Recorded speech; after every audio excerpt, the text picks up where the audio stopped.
Oke, selamat malam teman-teman. Pada video kali ini kita akan membahas mengenai suatu analisis di dalam RAS yang disebut dengan diff. Apa itu diff? Oke.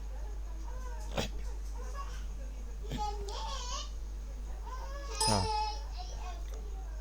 diff atau keberfungsian butir diferensial adalah suatu kondisi ketika individu dari latar belakang berbeda atau jenis kelamin berbeda merespon butir dengan cara yang berbeda sehingga memiliki dampak yang berbeda terhadap hasil pengukuran. Nah, untuk bisa memahami pengertian ini, mungkin kita langsung pada contoh item ya. Jadi di sini saya memiliki contoh item, yaitu item yang bunyinya saya dapat memanjat pohon. Tentu saja item ini bisa dikatakan item yang memiliki bias gender ya, atau memiliki diff. Mengapa seperti itu?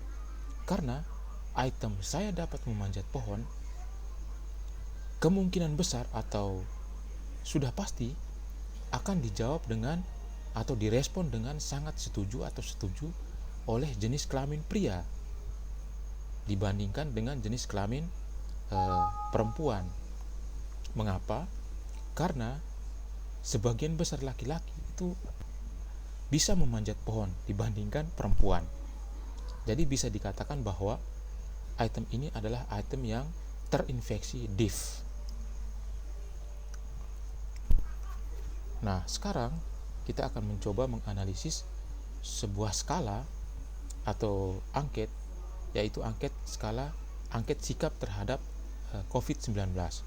Kita akan melihat apakah butir-butirnya itu terinfeksi diff atau tidak.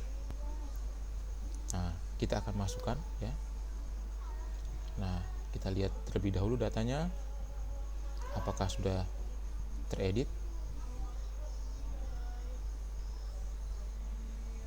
Ya, ini sudah. Sudah saudara. Jadi langkah selanjutnya kita tinggal oke.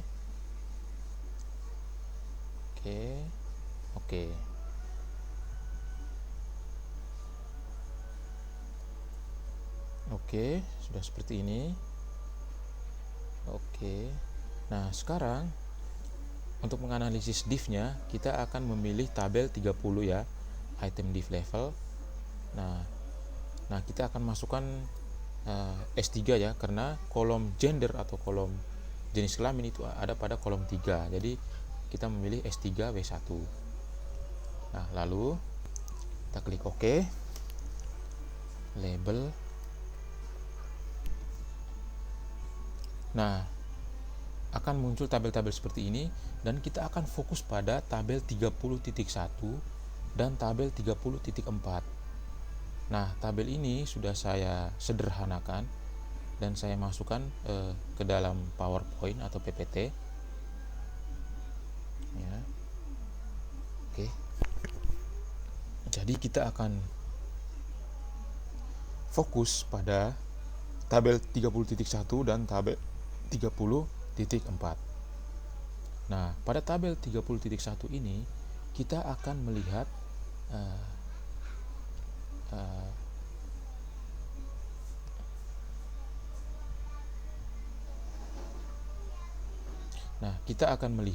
pada diff kontrasnya dan juga pada mental Hanselnya.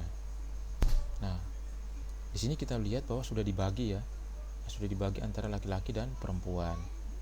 Nah, kita akan melihat tingkat kesulitannya atau diff measure-nya itu.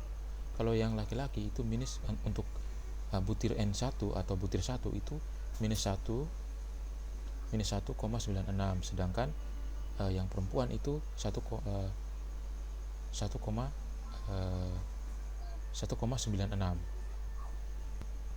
Minus 2,41. Nah, lalu ini diff kontrasnya. Diff kontras ini artinya selisih antara diff measure laki-laki dan diff measure perempuan. Nah, ini kontrasnya, ini diff kontrasnya. Nah, untuk patokannya, jika di atas dari 0,64 maka bisa dikatakan item itu terinfeksi div.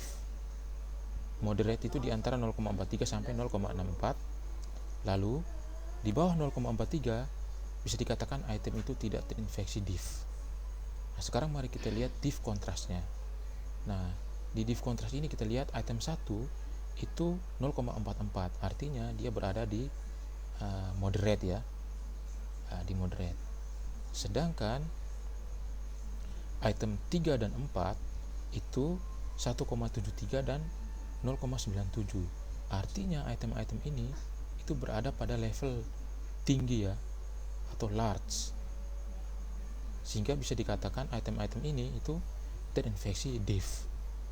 Nah, itu kalau kita menggunakan div kontras.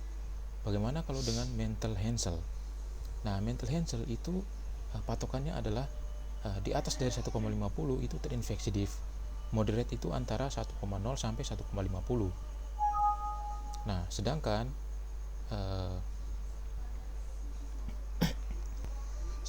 yang tidak terinfeksi div itu adalah 0 sampai 1,0. Nah, kalau kita melihat Mantle Hansel ini, itu semua nilainya adalah 0,5. Artinya itu di antara 0 sampai 1,0. Berarti item-item ini bisa dikatakan tidak terinfeksi div. Nah, sekarang mari kita lihat tabel 30.4 di probabilitasnya. Nah, probabilitas ini jika di bawah 0,05 maka bisa dikatakan itu terinfeksi div. Tapi kalau di atas 0,05 maka bisa dikatakan itu tidak terinfeksi div. Nah, kalau kita melihat nilai probabilitas ini, semuanya itu berada di atas 0,05. Itu berarti semua item ini tidak terinfeksi div. Nah, dari tiga referensi ini atau 3 kriteria ini bisa dikatakan hanya div kontras saja yang memiliki item yang terinfeksi div. Sedangkan untuk Mantle Hansel dan nilai probabilitasnya itu semua item tidak terinfeksi div. Nah, maka kita bisa membuat kesimpulan bahwa seluruh item dari skala sikap terhadap COVID-19 ini tidak terinfeksi div. Oke, sekian dulu video dari saya. Semoga video ini bermanfaat untuk teman-teman. Kita berjumpa lagi di video-video saya berikutnya. Terima kasih.